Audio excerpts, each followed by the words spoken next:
the story. Only the situation has been changed to protect the innocent.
The song you're listening to, Lou Weed by the Dandy Warhols, was the first contact I made with their band.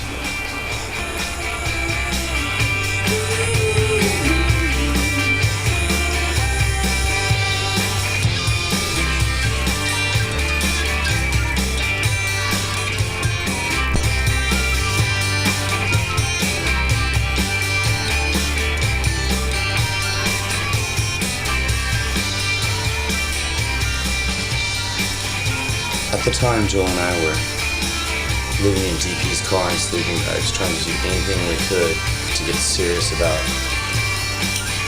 our own music and playing shows. And we were short of selling our souls, wanted to do anything to keep it going and to keep the faith. Well, we were staying with this girl, DP, and she had had enough of us, just like everybody else gets to that point. And so she called everybody she knew to find a party for us to go to, and found me with a band called Men's Club. They're playing in this garage of these people that were friends of Jeff Davies, but not really our friends because nobody really liked our band. I mean, that is, nobody who thought they were cool liked our band. Anyways, she drove us to this party. And when I walked in the door, it was full of mod, beautiful mod men dressed in sharp suits. I saw the most beautiful young girl I'd ever seen. There was such a buzz floating about her. I knew she was the queen bee. I started to ask her if it was cool if I put on a band called Small Faces. I was just joking around with these kids. They'd never heard of them. But then I heard this song come from the garage, and I kind of just dropped that plan and went to go check these kids out.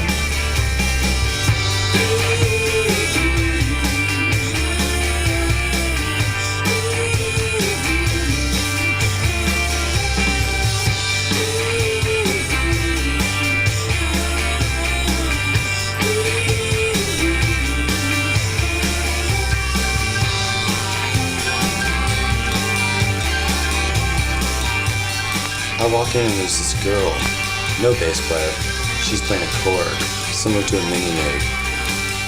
There's two guitar players and one of them singing. The drummer has a goatee. They're all incredibly handsome, Caucasian kids.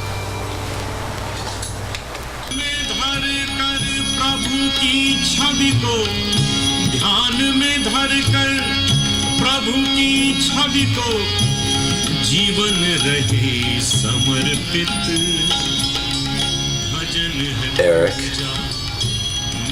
Courtney, Peter, and Zia, getting everybody into the mystical groove.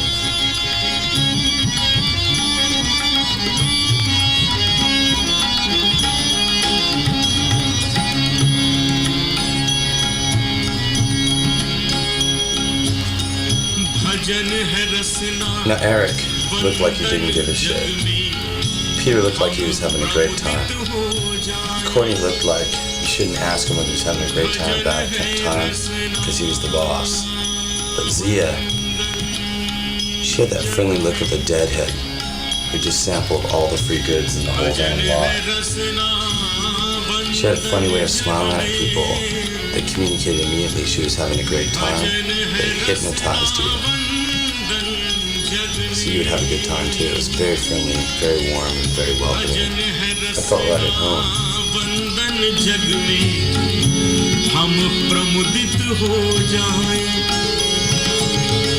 स्वयं भक्ति से पुलकित होकर संतों के दर आए स्वयं भक्ति से पुलकित होकर संतों के दर आए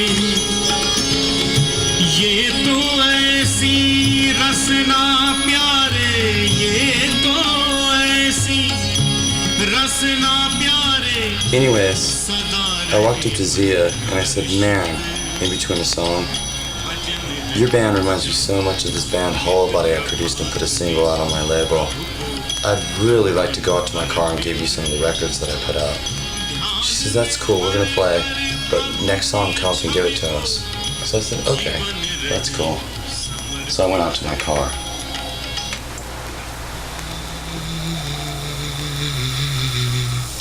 To get the singles.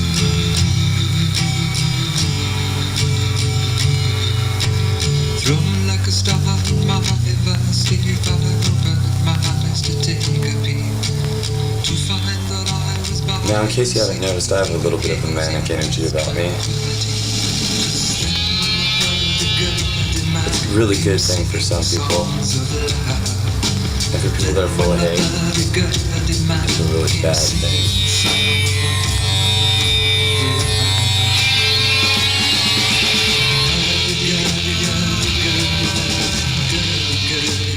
So they finished their next song, and I walked right up to him, handing singles, and Courtney says, hey, by chance you don't know this crazy motherfucker in a band named the Jonestown Massacre? The guy's name's Anton. I go look into my hand, and right on the back of my record it said, Anton. Histories of ages past, unenlightened shadows cast, down through all eternity, the crying of humanity. 'Tis then when the hurdy-gurdy man comes singing songs of love. Then when the hurdy-gurdy I thought it was really cool because they were an extension of music that was very, very familiar to me. Things that I'd grown up with, psychedelic music that I really loved. It was simple. It was like The Cure or The Cult, but more like the Kingsmen and the Trogs. It was really groovy and very hypnotic and very repetitious and beautiful, beautiful harmonies. Anyways, they played for a little while and broke a string. They let me use one of their guitars to perform a song, and the people that owned the house would never let me do that because their bands were playing at a club called The Chameleon that held like 30 people, 40 people, maybe 100. And we were playing at places like, we'd rent out the Purple Onion and sell 600 tickets. We'd rent out a club on our own and sell 700 or 900 tickets when we bring Sonic Boom over from England. Anyways, I said, man, after the show I want to talk to you and exchange numbers because I knew that most anybody who listened to this music in that time in this state would be so into this stuff because it had such a powerful fucking vibe to it.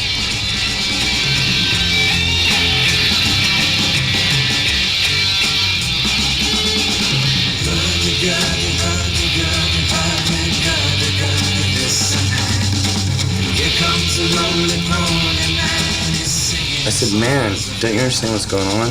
You are like the living embodiment of the Pacific Northwest vibe of all the history. You're just the newest thing about it. But man, this is an old thing. He looked at me like I was speaking some kind of fucking foreign language. Satyanarayan व्रत महात्म्य प्रथमो अध्याय बोलो सत्यनारायण देव की जय. अथ द्वितीयोऽध्याय सुतो उवाच अथान्यत् सम्प्रवक्ष्यामि कृतं येन पुरा द्विजा कश्चित् काशीपुरे रम्ये यासित Wipro अतिनिर्दनः. Anyways, man, I said no, you don't understand. Whether you like listening to Catherine Wheel or any of these other bands, those bands listen to the music that I'm talking about, and you're a part of it. You could deny it or not, but you're like the Velvet Underground as much as you're like fucking Verve or whoever else they're gonna say that's out at this time. He wasn't down with it at that point, but we exchanged numbers and decided that we would keep in touch, and I would try and help him set up shows, man. I said, I'm gonna give you some tapes. They'd already heard old demos, because we used to shop tapes to Tim Kerr and different indie labels when we were trying to put out records before we got our own label. And evidently people had traded some of the tapes back in the earlier, more acid days. Anyways, I fucking dug it, so I kept calling him around the clock saying, man, we gotta do this, we gotta play, man, we gotta fucking just make history. He's like, oh yeah, man, I know, it'll be so cool. I said, no, people are gonna dig this shit when it busts open, man, I'm telling you. It's gonna fucking hit him heavy.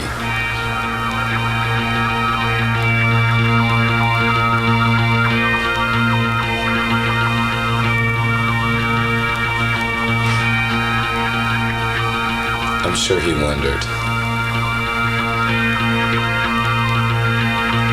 Now at this point, they had not been signed to Tim Kerr Records. They did have an 8-track demo, which hopefully one day you'll get to hear, because the same songs from Dandy's Rule, okay, are amazing at this home recording. It's still some of my favorite shit to listen to out of everything. I have thousands of records.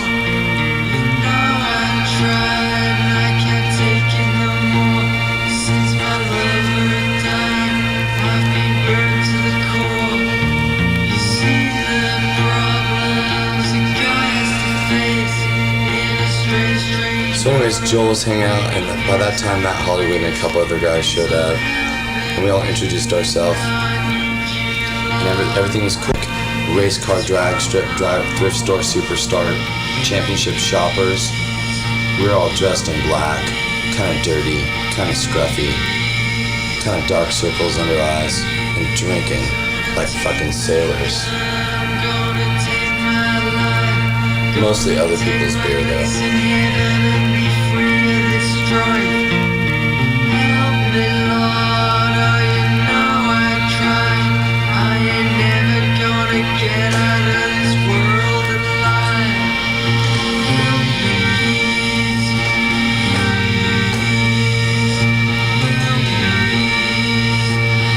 So anyways, we made an arrangement and they came down.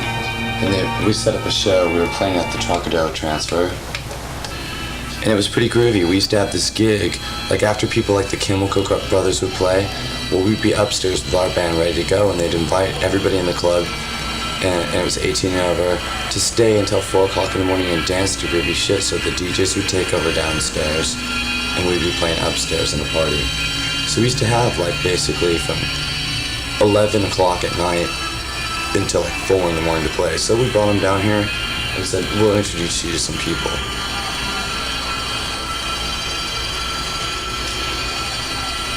So they came down, and Genesis Purge walks up and we're playing. I'm playing organ with the Dandy Warhols, and he walks up to me and he goes, I love your fucking band. You're the greatest band in America, the only band I love. He thought that the Dandy Warhols were the Jonestown Massacre. I'm sure if he would have stuck around to hear us, he wouldn't have said that publicly.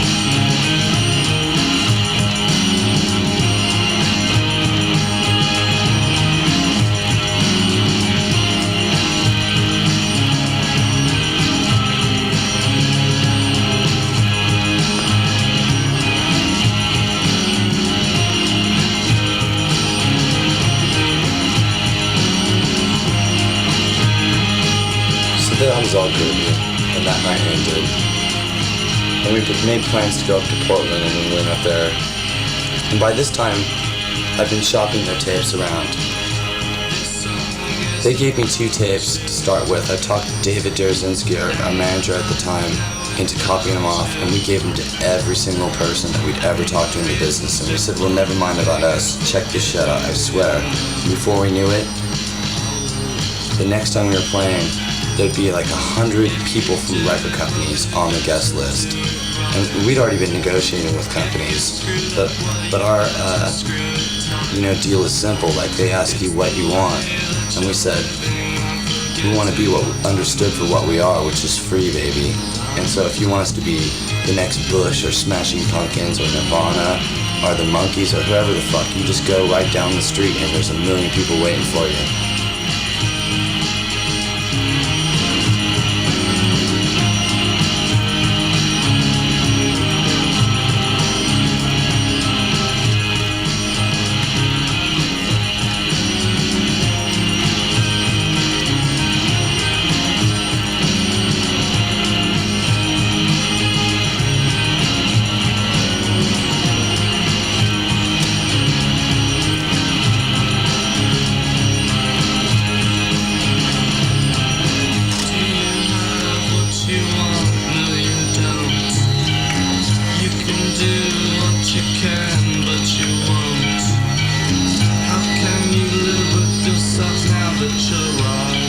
Anyways, we went up and played the Paris Theater and went out to dinner with Dale Kawashiri, that was Mercury, and then Thor by this time had made an arrangement with the Dandies to re-record with Tony, their engineer, the album for the demo, because by this time in the Pacific Northwest they were on the cover of many magazines, and many people up in Portland, Seattle area enjoyed watching them.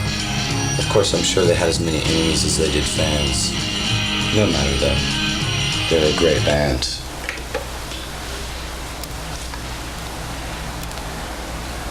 At this time, I also started talking to Courtney about some very important things. And one of them is how you deal when record companies start talking to you and they ask you, there's a magic question that a person from a label will ask you, and what they'll say is, what do you want? And that's an indicator that they're interested in more and finding out more how they can manipulate you. And generally, most people want more people to hear their music, they want tons of money, and they want to be famous. So no matter what you say, it usually falls, for almost everybody that's ever lived, into those categories. And that's where the problems really begin.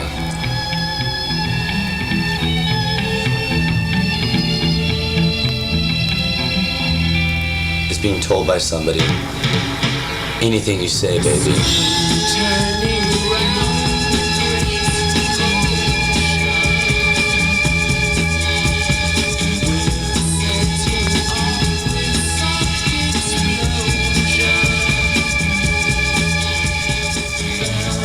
So we call up the Dandies and we say, hey man, we're going to set up the show at a place called the Great American Music Hall, and this place holds anywhere from 700 to around 900 people, but usually about 400, because they'll put the tables down the floor. And it used to be a whorehouse in the 20s in San Francisco, but it's one of the nicest places to play in America. So we put them on the bill with us. At the same time, Perry Watts Russell, who works for Gary Gersh, who runs Capitol Records, was following them. And we'd already been setting up shows at places like the Star Cleaners, all the underground spots that we play for them and with them. But at this point, man, it became the music industry if they could rock people's brains out in any other town. So we set them up with a full sold-out show on a Monday night, and people were way into it, because before that, they'd only played in a garage, upstairs at a stinking death rock disco, and at the Chameleon.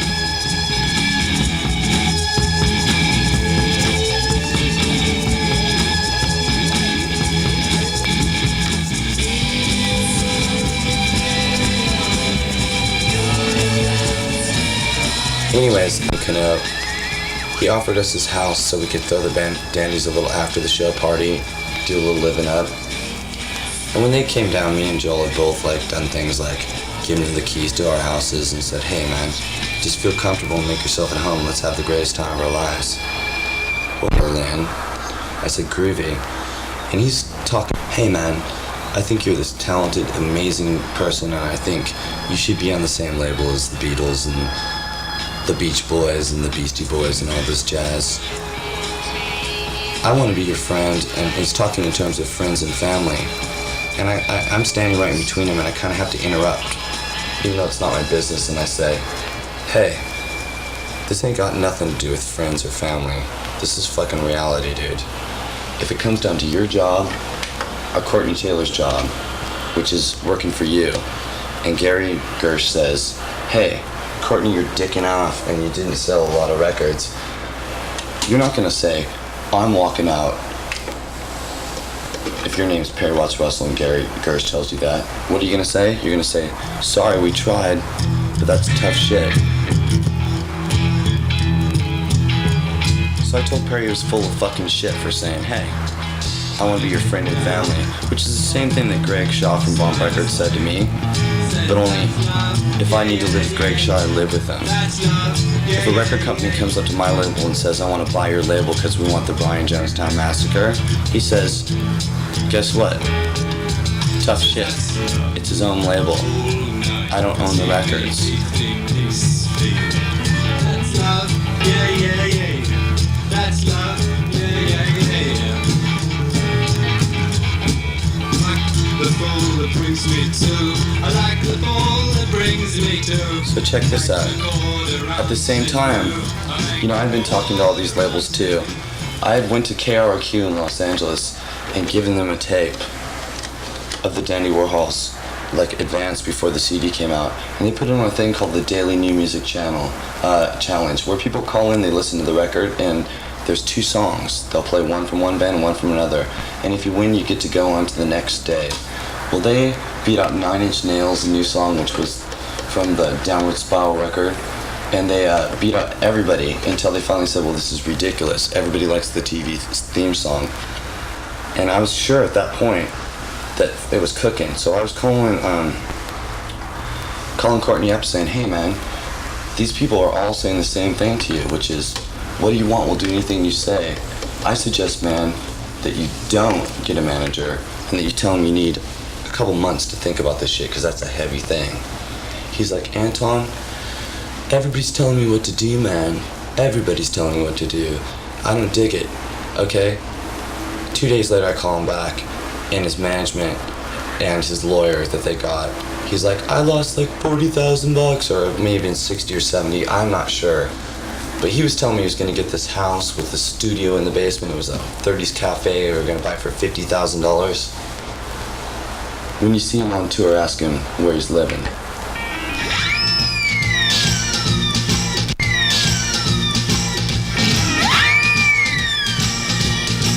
Oh, God said to Abraham, kill me a son. Abe said, man, you must be putting me on. God said, no. Abe said, what? God say you can do what you want, eh? But next time you see me coming, you better run.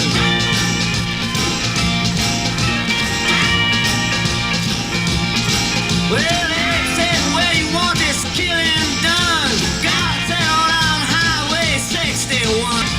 So along this time, also, we decided to get together and tour the West Coast together.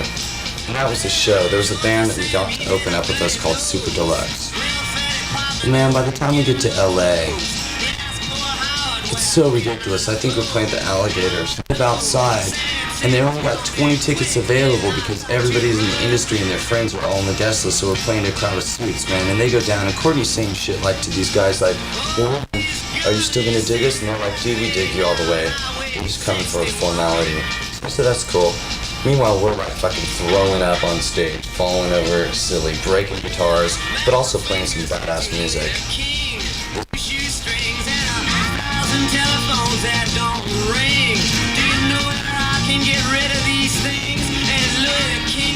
So whatever his deal turned out to be, he signs with Capitol, showing it to everybody. But what I thought was a shame was, I said, man, you don't need to spend a fucking $1 million recording a record. Get your own fucking studio. Record for it.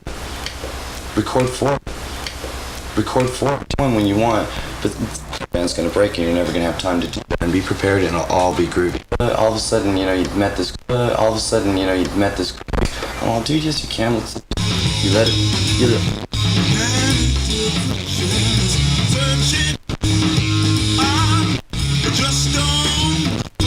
So one day, I wake up in bed I read this article about how much Courtney likes something to the effect, I don't know, the record, about how he likes jacuzzing with underage girls and doing crank. All the money on drugs. Let's listen to this record. They're all like, that's not good enough, and all of a sudden, they're back in the studio again.